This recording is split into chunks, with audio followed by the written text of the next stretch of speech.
جب یہ آیت کریمہ نازل ہوئی وَإِن مِّنكُمْ إِلَّا وَارِدُهَا، وَإِن مِّنكُمْ إِلَّا وَارِدُهَا، فرمایا اور تم میں سے کوئی ایسا نہیں جس کا گزر دوزخ پر سے نہ ہو۔ جب یہ آیت کریمہ نازل ہوتی ہے کہ تم میں سے کوئی ایسا نہیں جس کا گزر اس پلسرات پر سے نہ ہو، دوزخ کے اوپر سے نہ ہو، وہ پلسرات جس کا فرمایا جاتا ہے کہ بال سے زیادہ باریک، تلوار سے زیادہ تیز اور 500 سال کا اس کا راستہ ہے، اور پلسرات کے نیچے دوزخ ہے،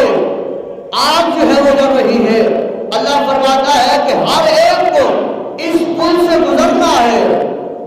جب یہ آیت کریمہ تیرے میرے محبوب پیغمبر کے قلب اطہر مبارک پر نازل ہو